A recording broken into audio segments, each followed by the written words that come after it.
우리 2월 한 달은 중심 주제어가 기도입니다.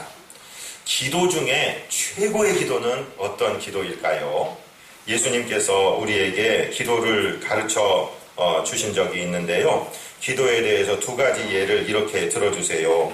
누가복음 18장 14절부터 나오는 말씀을 따르면 바리새인이라는 사람이 등장합니다. 성전에 기도하러 가서 손을 높이 들고 사람들 잘 보라고 이렇게 보면서 얘기해요. 하나님, 나는요 일주일에 2번 금식합니다. 유대인들의 전통이에요. 바리새인들은 하나님 말씀을 철저하게 지키느라고 일주일에 2번 금식하는데 우리가 지금 하는 것처럼 아침, 점심, 저녁 이렇게 하는 게 아니라 해가 떠 있는 동안에 먹지 않는 금식이에요. 그거 한다고 이제 하나님 앞에 자랑하는 거예요.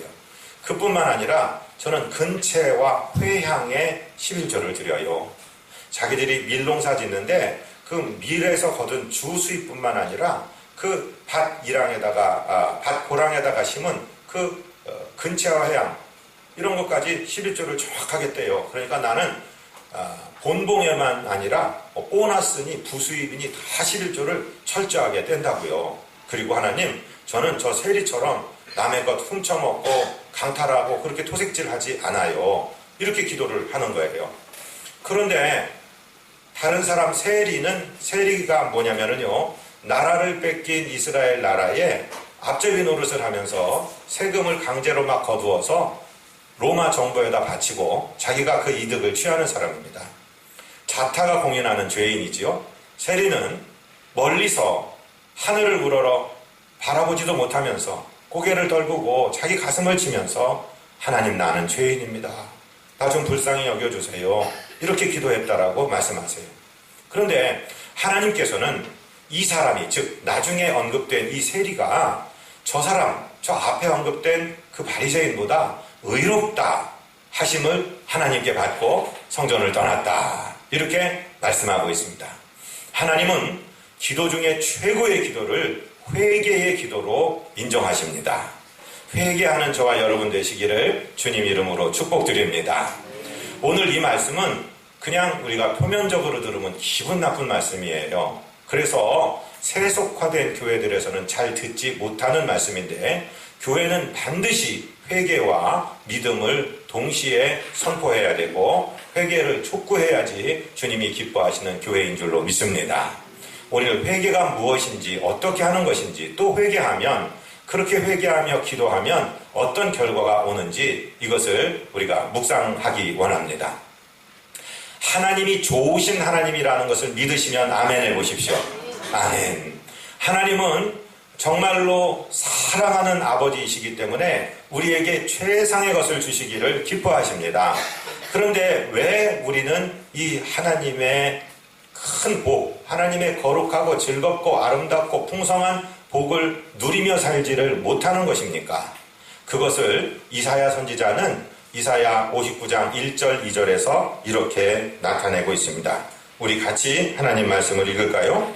여호와의 손이 짧아 구원하지 못하심도 아니요, 여호와의 귀가 둔하여 듣지 못하심도 아니라 오직 너희 죄악이 너희와 너희 하나님 사이를 갈라놓았고 너희 죄가 그의 얼굴을 가리어서 너희에게서 듣지 않으시게 함이니라. 아멘. 현대인들은 죄에 대해서 듣기를 싫어합니다. 그리고 이런 지적을 받으면 자기가 혐오를 당했다고 합니다. 이제는 법으로 이런 걸 만들어서 기독교인들이 회개하고 예수 믿으세요, 그 회개자 하지 못하게, 당신들 죄인인데 돌이키십시오, 이걸 못하게 지금 미국의 35개 주에서는 전도가 금지가 되어 있습니다. 우리나라에서도 차별금지법적인 요소를 이제 헌법에 넣어서 헌법을 바꾸려고 하는 이런 시도가 있습니다. 그 헌법이 진행되면은 우리 교회는 다 문을 내려야 됩니다. 교회는 그냥 친목단체가 되고 그저 좋은 소리 듣고 사랑하는 사교단체가 되는데 그것은 교회가 아닙니다. 하나님은 분명히 죄를 지적하고 있습니다. 하나님이 그 좋으신 아버지께서 우리에게 왜 기도 응답을 주시지 않느냐, 왜 우리가 하나님의 복을 누리지 못하느냐, 이사야 선지자는 분명하게 말씀하고 있습니다. 하나님이 손이 짧아서 아이고 얘야 어떤 것은 내가 가능한데 지금 네 문제는 내가 풀어주기에 내가 너무 무능하구나. 내 손이 너에게까지 닿지 않는다. 이렇게 말씀하시는 분이 아니에요. 하나님이 가는 귀가 잡수신 노인이 되셔서 아이고 얘야 그렇게 조그맣게 기도하니까 못 알아듣겠구나. 나한테 보청기를 끼워주든지 크게 말해라. 그렇게 말씀하시는 분이 아니십니다. 하나님이 귀가 둔하여서 듣지 못하시는 분이 아니라 이 말씀입니다. 오직 거룩하신 하나님, 죄하고는 상관이 없으신 하나님과 죄에 빠진 우리가 그 사이에 큰 죄의 담이 가로막혀 있는 거예요. 여러분, 우리가 이 예배당에서 바깥에 있는 누구를 향해서 아무리 크게 소리 지른즉 이 담이 막고 있고 우리 사이가 떨어져 있기 때문에 우리의 음성이 바깥에 있는 사람의 귀에 들리지 못하는 것과 동일한 것입니다. 우리 죄가 하나님과 우리 사이를 내었고 또 우리 죄가 하나님의 얼굴을 가리워서 우리를 보지 못하시고 듣지 못하시게 만든다라고 성경은 분명히 말씀하고 있습니다. 그러면 이 죄의 문제를 어떻게 하면 좋습니까? 우리가 우리 몸을 괴롭게 해서 고행을 할까요? 아니면 우리가 어느 산에 들어가서 소나무 밑에 앉아서 또는 보리수 밑에 앉아서 참선을 할까요? 그런 방법으로는 우리 죄를 어찌할 수 없습니다. 그럼 착한 일을 많이 하면 되잖아요. 착한 일을 아무리 많이 해도 우리 죄는 죄대로 그대로 남아있는 것입니다. 우리 죄를 없애는 방법은 우리 주님의 보혈의 공로 십자가의 은총을 의지하고 우리 죄를 회개하는 데 있습니다. 우리가 온전히 우리 죄를 회개하고 예수님의 십자가의 보혈의 공로를 믿고 의지하고 그 예수님을 내 마음에 영접하면 우리가 죄에서부터 노임받게 되는 것입니다. 이게 교회가 전하는 복음 중에 복음입니다. 회개는 너무너무 좋은 것입니다. 회개를 말하는 한자어는 어떻게 되어 있습니까? 참회한다, 후회한다, 깨닫고 뉘우친다 이런 말입니다. 개자는 무슨 말입니까? 고친다 이런 말입니다. 그래서 이 회개는 지정의, 우리의 전인적으로 우리가 하나님 앞에 돌아서는 것을 말합니다. 그래서 회개를 나타내는 헬라말 성경의 원어는 메타노이아라고 합니다. 한번 해보실까요? 시작. 메타노이아. 메타노이아는 방향 전환을 말합니다. 메타노이아는 유턴하는 것을 말합니다. 우리가 지금 대전 톨게이트를 지나서 서울을 좀 가려고 합니다. 딴 생각하다가 깜빡 옥천, 추풍령, 부산 쪽으로 핸들을 틀었어요. 그러면 거기서 어떻게 해야 됩니까? 그 길을 계속 밟고 가고 있으면서 아이고 서울 가야 되는데 그렇게 계속 차를 100km 이상으로 달려가면서 서울 가야 되는데 아무리 외쳐봤자 우리가 돌아서기 전까지는 우리는 서울 갈 수가 없습니다. 하여튼 어떤 톨게이트든지 빠져나가서 유턴을 해서 돌아와서 서울 가는 길을 밟아야 되지 않습니까? 바로 그것이 회개를 말하는 것입니다. 회개는 지정의, 이 인격 전체가 돌아서는 것을 말합니다. 처음으로 지적인 회개는 어떤 회개냐면은 저를 한번 따라하세요. 깨닫는다. 지적인 작용으로 깨달음이 먼저 있어야 됩니다. 내가 죄인이고 이대로 가다가는 정말 지옥의 그 무서운 불에 들어간다는 각성이 있어야 되는 것입니다. 히브리서 9장 27절은 한 번 죽는 것은 사람에게 정하신 것이요 이후에는 심판이 있으리니 라고 말씀하고 있습니다. 여러분, 이 세상 그냥 살다가 내가 법에 걸리지 않고 내가 감옥 가지 않고 또는 잘못해서도 내 죄값을 치르고 나면 그만이지, 죽으면 그만이지, 아닙니다.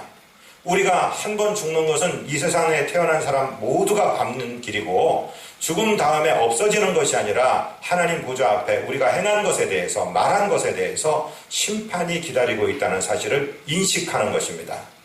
거기서부터가 회개의 출발점이 되는 것이죠. 구약 선지 이사야는 우시야 왕이 죽던 해 성전에 들어갔습니다. 환상 중에 들어갑니다.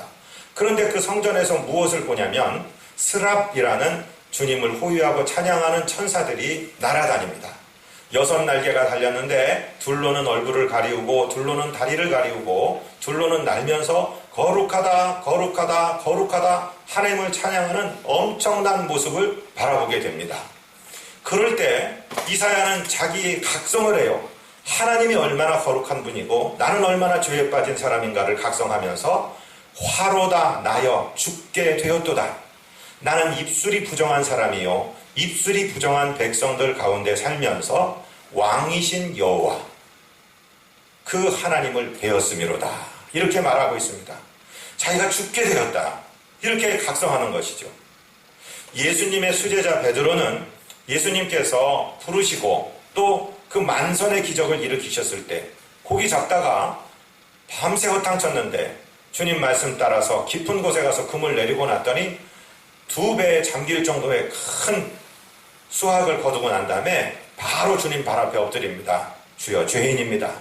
나는 죄인입니다. 주님 나를 떠나소서 하는 이러한 각성이 있게 되었다는 것이죠. 먼저 지적인 깨달음이 있어야 됩니다. 저와 여러분 그냥 막 살다가 내 맘대로 살다가 죽으면 없어지는 것이다. 그냥 내가 죽어버리면 끝나는 것이다. 절대로 그렇지 않습니다. 어떻게 보면 우리 죽음 이후에 더 영원한 세계가 열린다는 사실, 그리고 우리가 저질러 놓은 죄에 대해서 반드시 심판받고 반드시 우리가 죄값을 치러야 된다는 그 각성으로부터 우리의 구원의 이야기가 시작된다는 것입니다. 그것이 지적인 회개입니다. 깨닫는 것입니다. 두 번째는요, 정적인 회개가 있는데요, 감정에서 일어나는 문제인데요, 저를 한번 따라 하십니다. 뉘우친다. 슬퍼져야 됩니다. 애통해야 됩니다. 내가 하나님의 마음을 아프시게 한 것에 대해서, 그리고 내가 내 행동이나 내 언행의 결과로 다른 사람에게 상처를 준 것에 대해서, 또는 내 영혼을 갉아먹고 하나님께서 당신의 형상대로 나를 지어주셨는데 이 영혼을 완전히 쓰레기통에 담궈버린 자신에 대해서 철저하게 가슴을 치면서 뉘우쳐야 되는 것입니다. 성전의 앞에 선 그 세리처럼 말씀이죠. 뉘우치는 것입니다. 슬피 울며 하나님 앞에 죄를 고백하고 뉘우치는 이 뉘우침이 있어야 되는 것입니다. 그것이 정적인 회개입니다. 그런가 하면은 의의 회개는 무엇이냐면요, 죄악을 버리는 거예요. 하나님 앞에 온전히 의지적으로 돌아서는 거예요. 많은 분들이 이야기합니다. 한국 성도들은 회개는 참 잘한다. 후회하고 눈물 흘리고 센티멘탈에 빠지고 나는 죽어야 된다 그러고 슬픈 노래를 좋아하고 슬퍼하는 건 잘한다. 그런데 개를 못한다. 내 행동에 모든 것을 잘라낼 것은 잘라내고 주님 앞에 완전히 돌이켜야 되는데 그것을 못한다는 거예요. 의지적인 회개가 우리에게 있게 되시기를 주님 이름으로 축복드립니다. 그래서 오늘 요엘 선지자는 이스라엘 백성들 앞에 이렇게 예언하고 있어요. 요엘은 BC 850년 정도에 사역했던 분인데, 메뚜기가 어떤 메뚜기에 비유되는 큰 이방의 군대, 어느 군대인지는 정확하게 얘기하고 있지 않지만 그 말발굽 소리가 들리고 그 무시무시한 군대가 지금 이스라엘을 싹 쓸어버리려고 달려오고 있다. 그런데 제발 회개하거라. 하나님이 경고하시고 자꾸 노크를 하시는데 이 민족아 제발을 회개하거라 하면서 말씀하실 때 그 회개의 의미를 오늘 본문 요엘서 2장 12절 13절에서 무엇이라고 말씀하시냐면요, 우리 12절과 13절 중반절까지를 같이 읽겠습니다. 여호와의 말씀에 너희는 이제라도 금식하고 울며 애통하고 마음을 다하여 내게로 돌아오라 하셨나니 너희는 옷을 찢지 말고 마음을 찢고 너희 하나님 여호와께로 돌아올지어다. 아멘. 이스라엘 사람들은 피륙 공장이 없을 때예요. 무슨 옷감 공장이 없을 때고 옷 공장이 없을 때입니다. 그러니까 재산 목록 1호가 옷 한 벌입니다. 그들이 후회하거나 슬프거나 괴로운 것을 표현할 때 옷을 푹 찢어버립니다. 그만큼 슬프다는 얘기죠. 그런데 오늘 요엘 선지자는 이스라엘 백성들아 너희 옷 찢지 마라. 그런 형식적이고 외형적인 회개 말고 네 가슴을 찢어, 네 마음을 찢어라. 진심으로 통회하고 자복하고 진심으로 돌이켜라. 그렇게 말하고 있습니다. 그 다음에 마음을 찢고 너희 하나님 여호와께로 돌아올지어다. 의지적으로 가던 발걸음을 180도 방향 전환해서 세상으로 탐욕으로 죄악으로 가던 발걸음을 돌이켜서 하나님께로 돌아올지어다 라고 말씀하고 있어요. 이사야 31장 6절 7절에서 뭐라고 말씀하십니까? 이스라엘 자손들아 너희는 심히 허역하던 자에게로 돌아오라. 너희가 자기 손으로 만들어 범죄한 은 우상 금 우상을 그날에는 각 사람이 던져버릴 것이며. 할렐루야. 우리가 그것 때문에 죄를 짓게 한 우상을 무찔러버려라. 아주 불에 태우든지 가루로 부수든지 없애버려라. 갖다 버려라. 그러고 돌아오너라. 의지적인 행동을 말하는 것입니다. 다시 말씀드립니다. 지적으로 깨달아야 됩니다. 감정적으로 뉘우쳐야 됩니다. 의지적으로 돌아서야 되는 것입니다. 그리고 마지막으로는 뭐냐면요. 저를 따라하십니다. 변상하라. 하나님에 대하여 불경하게 생각하고 행한 것에 대해서는 예배를 통해서 하나님께 변상할 수 있어요. 그러나 이웃에 대해서 내가 부주의해서 내가 알고 지은 죄, 모르고 지은 죄 때문에 어떤 사람인가가 괴롭게 되었으면 그 사람 앞에 가서 회개하고 그의 손실 입은 것을 5분의 1을 더하여서 변상하는 것이 구약의 법칙입니다. 요즘 한국의 병리적인 기독교가 이것을 가르치지 않아요. 여러분 영화 밀양이나 이런 데 보면은 하나님이 용서하셨다고 사람에게 용서를 구하지 않아요. 얼마나 가증스러운 모습입니까? 그것 때문에 복음이 왜곡되고 마치 구원파의 논리가 되어버리는 거예요. 지금부터 설명드리는 이 설명을 잘 들으셔야 됩니다. 여러분 회개는 단회적인 회개가 있고 반복적인 회개가 있습니다. 단회적인 회개, 처음 하는 회개는 무엇이냐면 칭의를 위한 회개입니다. 중생을 위한 회개입니다. 칭의는 의롭다고 여김받는 것을 말합니다. 저와 여러분이 의로운 행동을 해서 의로운 게 아니라 예수 믿는 믿음을 보고 우리 죄를 뉘우치고 버리고 회개할 때 하나님이 우리를 의롭게 하십니다. 그래서 우리의 신분상의 변화가 일어납니다. 저주의 자식, 멸망받아 마땅한 자식이 하나님의 자녀로 하나님이 우리 이전에 지은 죄를 기억도 안 하시는 거룩하고 성결한 자녀로 태어나게 됩니다. 그걸 칭의라고 합니다. 의롭다 여김받는 것을 말합니다.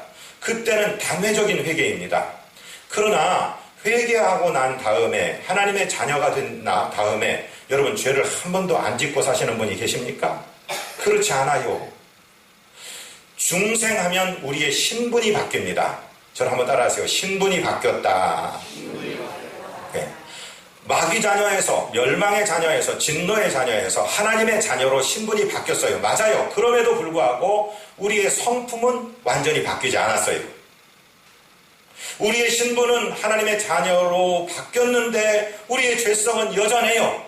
예수 믿고 난 다음에 죄의 유혹 좀 안 받았으면 좋겠는데, 내가 실수 좀 안 했으면 좋겠는데, 내가 혈기 좀 안 부렸으면 좋겠는데, 내가 음란한 행동에 빠지지 않았으면 좋겠는데, 내가 중독되지 않았으면 좋겠는데, 우리는 자주 넘어지고 자빠지는 거예요. 왜냐하면 아직 성품이 예수의 성품으로 완전히 바뀌지 않았기 때문에 그래요.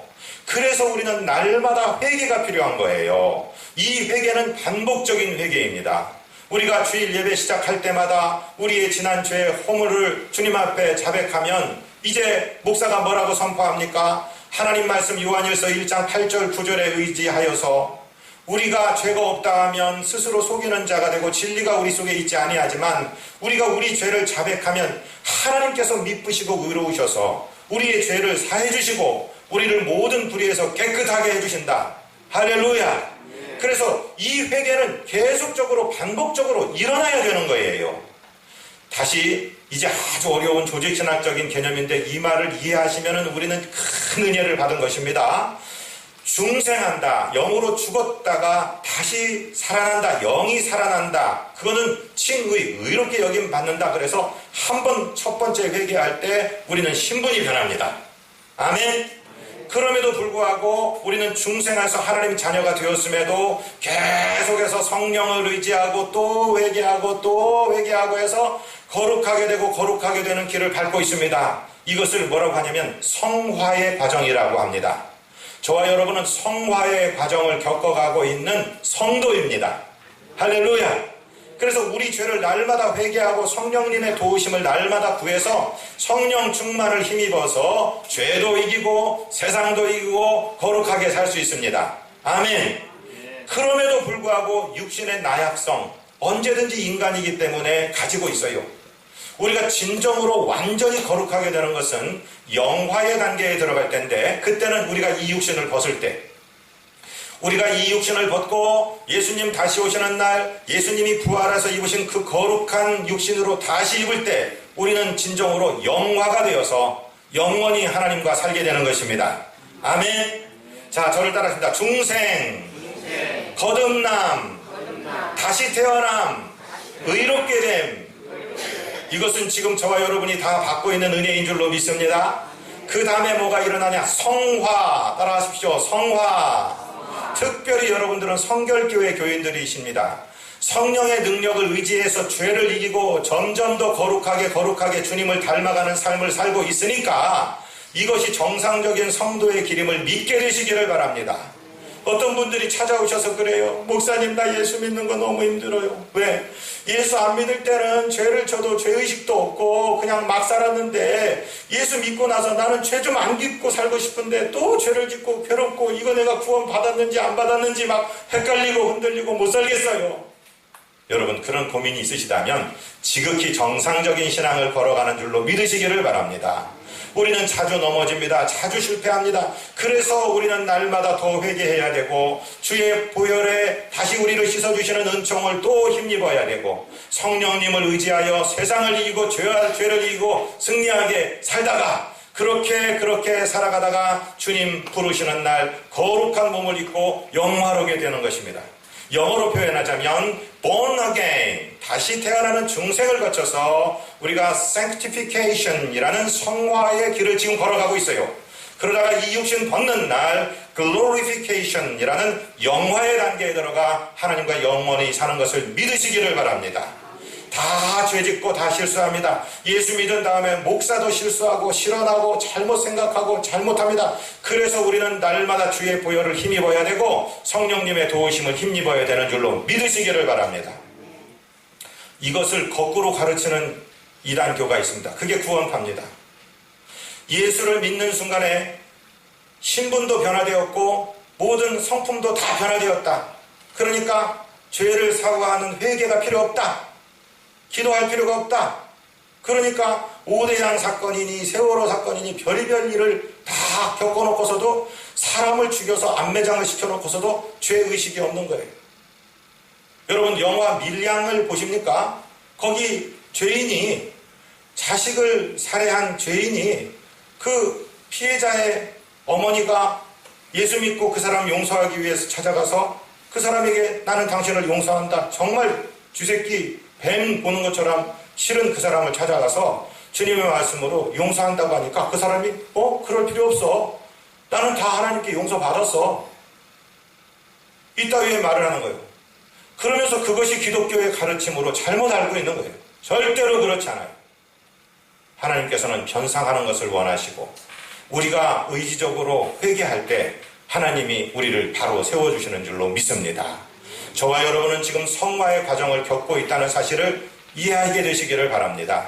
그래서 오늘 본문 요엘서 2장 13절 후반부터 14절에 지금 이렇게 말씀하고 계시는 것입니다. 오늘 본문을 찾아서 우리 같이 한번 읽습니다. 그는 은혜로우시며 자비로우시며 노하기를 더디하시며 인애가 크시사 뜻을 돌이켜 재앙을 내리지 아니하시나니 주께서 혹시 마음과 뜻을 돌이키시고 그 뒤에 복을 내리사 너희 하나님 여호와께 소제와 전제를 드리게 하지 아니하실는지 누가 알겠느냐. 아멘. 우리가 전심으로 주님 앞에 돌아오면, 전인격적으로 주님 앞에 돌아오면 하나님은 어떤 하나님이시냐? 좋으신 하나님이십니다. 인내하신 하나님이십니다. 우리 강인의 권사님은 어쩜 그렇게 이름을 잘 졌어요? 부모님께서 말씀입니다. 우리 하나님은 인자하시고 자비하시고 사랑하시는 하나님이시기 때문에 우리가 회개하고 돌아오는 그 순간에 우리를 씻어주십니다. 우리가 자녀인 것을 회복시켜 주십니다. 그러면서 진노의 마음을 돌이키시고 바꾸셔서 복을 내려주신다. 그런데 복 중에 최고의 복이 무엇이냐? 저와 여러분이 지금 누리고 있는 예배의 복입니다. 하나님께서 우리에게 복을 내려주셔서 우리에게 소재와 전제를 드리게 하실지 아니하실는지 누가 알겠느냐. 그 말은 예배를 드리게 하시겠다.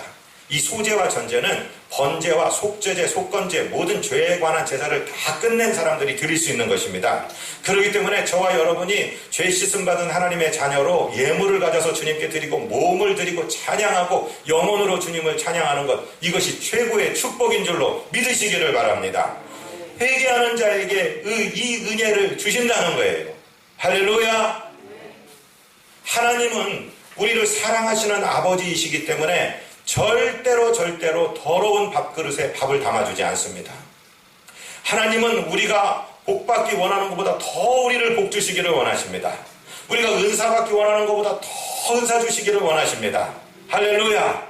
그런데 하나님이 우리 고집 부리고 우리가 주님께 돌아오지 않을 때 쓰린 마음으로 우리를 채찍질 하십니다. 개인적인 간증을 드려 죄송한데, 제 아버지는 진짜 천사표였어요. 제가 태어날 때부터 장로님이신데 제가 아버지한테 딱 한 대를 맞았어요. 7살 때 아마 초등학교 들어가기 전해였을 거예요. 식구들이 둘러앉아 밥 먹는데 반찬 투정하고 어쩌고 저쩌고 하다가 아버지 앞에서 숟가락을 확 집어던졌어요. 밥상 위로. 그러자 번개같이 아버지의 손이 제 뺨으로 날라왔어요. 코피가 확 터졌어요. 그리고서는 내가 잘못한 걸 깨닫게 되고 아버지한테 잘못했다 그러고 가서 한잠 자고 일어났어요. 그런데 제가 제일 좋아하는 탕수육이라는 게 그때 흔한 음식이 아닙니다. 제 아버지가 그 강경의 회빈루라는 청요리집에 데려가서 탕수육을 사준 것을 기억을 해요. 그리고 저는 그게 잊혀진 줄 알아요. 저는 어머니한테는 되게 두드려 맞고 많이 두드려 맞고 그랬는데 아버지한테는 딱 한 번 그렇게 맞았어요. 그런데 저희가 인도네시아에서 사역하는 동안에 아버지가 방문을 하셨는데 저한테는 말씀을 안 하시고 당신 며느리한테 내가 이 아들을 때린 적이 있다고 마음이 너무 아프다고 그러시더라고요. 여러분, 우리 하나님은 좋으신 아버지예요. 최상의 것을 주시기를 원하시는 아버지예요. 그런데 그 하나님이 우리의 기도의 응답을 밀어놓으실 때가 있어요. 우리가 전인적으로 회개하고 돌아오기만 하면 하나님은 모든 것을 복으로 바꿔서 우리에게 안겨주실 줄로 믿습니다. 그런데 이 회개는 감정적인 센티멘탈리즘을 말하는 게 아니에요. 많이 울었어요. 많이 내가 느꼈어요. 그거는 아직 회개 안 된 거예요. 회는 됐을지 모르지만 여러분, 진정한 삶을 돌이키는 개가 있기를 주님 이름으로 축복드립니다. 그때 하나님께서 우리에게 어떤 복을 주시느냐? 첫 번째로 살려주십니다. 정말 우리가 죽을 수밖에 없는 상황, 여러분, 사업 가운데, 직장 가운데, 가정 가운데 몸의 건강으로 죽게 된 상황에 있더라도 하나님은 회개하는 자를 돌이키시고 살리신다는 말씀을 붙들게 되시기를 바랍니다. 호세아가 이스라엘을 향해서 이렇게 말씀하고 있습니다. 호세아 6장 1절로 3절입니다. 오라, 우리가 여호와께로 돌아가자. 여호와께서 우리를 찢으셨으나 도로 낫게 하실 것이요 우리를 치셨으나 싸매어 주실 것입니다. 여호와께서 이틀 후에 우리를 살리시며 셋째 날에 우리를 일으키시리니 우리가 그의 앞에서 살리라. 그러므로 우리가 여호와를 알자. 힘써 여호와를 알자. 그의 나타나심은 새벽빛같이 어김이 없나니 비와 같이 땅을 적시는 늦은 비와 같이 우리에게 임하시리라 하니라. 할렐루야. 하나님이 우리를 찢으셨으나 도로 낫게 하실 것이요 치시고 때리셨으나 우리를 싸매어 주실 것입니다. 우리를 이틀 후에 살려주실 것입니다. 제3일에 우리를 일으켜 주실 것입니다. 하나님이 우리가 온전히 돌아오면 어떤 상황에서도 우리를 살려주시는 하나님이신 줄 믿게 되시기를 주님 이름으로 축복드립니다. 그런가 하면 우리 영혼만이 아니라 우리 육신 전체 전인적으로 영혼육이 유쾌하게 되고 새롭게 되는 날을 예비해 주셨습니다. 안진뱅이가 40년 동안 걸어본 적이 없는 사람이 벌떡 일어났습니다. 사람들이 모여들자 베드로가 설교하며 베드로 설교의 결론이 무엇이냐? 개혁 성경에는 회개하고 예수 믿으면 유쾌하게 된다 그랬는데 이 개혁 개정판에서는 새롭게 된다라고 했습니다. 주보를 보시면서 사도행전 3장 19절 받들어 있습니다. 그러므로 너희가 회개하고 돌이켜 너희 죄 없이함을 받으라. 이같이 하면 새롭게 되는 날이 주 앞으로부터 이를 것이요. 할렐루야. 우리가 회개하면 죄를 없이 해주시는 사죄의 은총이 오고 우리 영혼과 온 육신이 새롭게 됩니다. 유쾌하게 됩니다. 이 은혜를 받으시기를 주님 이름으로 축복드립니다. 그런가 하면은요, 회개한 영혼에게 가장 중요한 성령 충만을 주십니다. 사실은 우리를 회개하도록 인도하시는 분도 성령이시오. 감화감동시켜서 회개하고 애통할 마음을 주시고 회개하고 애통했을 때 하나님이 우리를 회복시켜 주시는데 어떻게 회복하시느냐? 성령 하나님을 보내셔서 우리의 마음을 주장하여 주시고 우리를 온전히 새롭게 하시고 회개의 열매를 맺히게 하시는 줄로 믿습니다. 예수님을 십자가에 못 박아 죽였던 예루살렘 거민들이 성령 강림이 오는 현장을 바라봅니다. 갈릴리 어부 출신들이 배우지 않은 외국어로 막 하나님의 큰 일을 이야기하는 것을 봅니다. 그러니까 저 사람들 세술에 취했다 얘기할 때 베드로가 일어나서 얘기합니다. 지금 오전 11시입니다. 누가 술 취하기는 취합니까? 이 아침부터 어떻게 취하겠습니까? 그러면서 이야기하기를 회개하세요. 그러면은 성령을 선물로 받습니다. 그렇게 얘기했을 때 이스라엘 백성들이 선생이여 우리가 어찌할꼬 하고 가슴을 치며 회개할 때 성령을 주신다는 말씀을 우리에게 주십니다. 우리 사도행전 2장 38절 39절을 같이 읽습니다. 베드로가 이르되 너희가 회개하여 각각 예수 그리스도의 이름으로 세례를 받고 죄 사함을 받으라. 그리하면 성령의 선물을 받으리니 이 약속은 너희와 너희 자녀와 모든 먼데 사람 곧 주 우리 하나님이 얼마든지 부르시는 자들을 하게 하신 것이라 하고. 할렐루야. 사랑하고 존경하는 성도 여러분, 오늘 이 아침에 칭의를 위한 회개도 필요하고 성화를 위한 회개도 필요하고 기도 중에 최고의 기도는 회개 기도인 것을 배웠습니다. 이 시간에 우리 한번 기도하기 원합니다. 다 같이 머리를 숙이시기 바랍니다. 다 같이 눈을 감으시기를 바랍니다. 정말 우리가 큰 소리로 회개하지 않아도 우리 소리가 우리 귀에 들릴 정도 우리 마음으로 중심으로 회개하는 세리의 심령이 되어서 주님 앞에 나오시기를 원합니다. 하나님께서 즉각적인 은혜, 주의 능력의 구원의 은혜를 우리에게 베풀어 주실 줄로 믿습니다. 우리 다 같이 한번 주님 앞에 기도하겠습니다. 조용히 주님을 바라보며 우리 주님 앞에 잘못된 것을 내어놓으시고 깨닫고 뉘우치고 주님 앞에 온전히 돌아서는 우리가 되기를 원합니다. 우리 같이 한번 기도합니다. 하나님 우리 아버지, 우리 주님의 은총, 우리 주님의 동행, 우리 주님의 사랑, 주님 앞에 나옵니다. 하나님 이 아침에 우리가 주인임을 깨닫고 하나님 철저하게 뉘우치고 아버지 하나님 결단하며 죄를 버리고 내 주님 앞에 돌아오니 주님 두 팔 벌려 우리를 이 모습 이대로 받아주시고 주님 품에 안아주시기를 원합니다. 주의 보혈의 손으로 우리를 어루만지셔서 아버지 하나님 죄를 이기고 세상을 이기고 아버지 하나님 육신을 이기고 살아갈 힘을 이 시간에 공급하여 주시기를 원합니다. 능력의 손, 권능의 손, 은총의 손, 이 시간 간구하는 기도를 들으시고 만지시고 주의 능력으로 주의 영광으로 주의 은총으로 우리를 거룩하게 하시고 주님 닮아가는 주의 자녀들 되도록 아버지 예비하신 모든 은혜를 받고 살아나는 아버지 하나님의 성령 받는 유쾌하게 된 주의 성도들 되도록 이 시간 우리를 주장하여 주시옵소서. 우리 구주 예수 그리스도 이름으로 간구하옵나이다. 아멘.